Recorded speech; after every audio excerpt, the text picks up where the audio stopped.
Attirer dans les rangs du parti les 9 millions d'enfants allemands et les transformer en nazis fanatiques. Hitler va jouer habilement la carte de la menace et de la séduction. La menace est aussitôt mise à exécution. Dès 1933, les organisations de jeunesse des partis politiques concurrents sont dissoutes et rattachées à la jeunesse hitlérienne.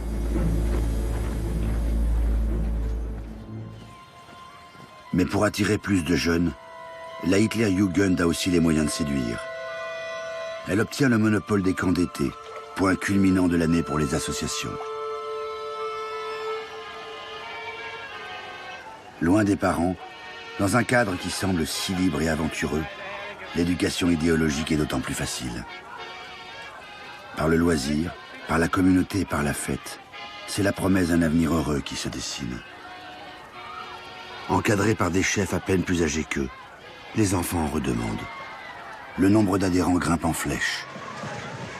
En moins d'1 an, la Hitlerjugend passe de 100 000 à plus de 2 millions de membres. Le soir, sous les étoiles, c'est l'heure des exposés idéologiques destinés aux plus jeunes, qui glorifient Hitler et la supériorité raciale nazie. Si la Hitlerjugend accueille filles et garçons, ce sont ces derniers qui importent le plus à Hitler pour mener à bien son projet, car ils sont les futurs soldats de son empire. Et un programme particulier leur est destiné. Des jeux de terrain grandeur nature sont organisés. Il faut apprendre à se mouvoir en territoire ennemi, à l'aide d'une boussole et d'une carte. Il faut se camoufler et tenter des approches clandestines. Pour nous, les garçons, c'était vraiment quelque chose de très chouette. C'était complètement apolitique. Et de toute façon, on n'y connaissait rien. C'était des moments super, parce qu'on avait tous envie de jouer aux soldats. Pour nous, c'était l'aventure. Le sport roi, c'est le sport de combat. Her mit deinem Lebenswagen! Festhalten! Das ist der Gruppenführer! Der muss uns gehören! Mir gehört der Lebenswagen! Mais tous les jeunes ne sont pas faits pour ça. Les faibles et les chétifs sont moqués, humiliés.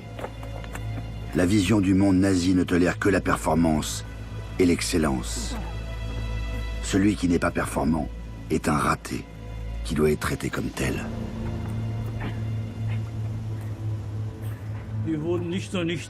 Non seulement ils n'étaient pas bien considérés, mais en plus ils subissaient des brimades. Les responsables de la jeunesse hitlérienne les prenaient à partie et les martyrisaient littéralement. Et il est aussi arrivé qu'ils se fassent frapper. Ça aussi, c'était vraiment terrible. C'était une foutue époque. Ceux qui, comme moi, étaient des athlètes, faisaient tousser les doigts dans le nez. Et ceux qui n'y arrivaient pas, ils en souffraient.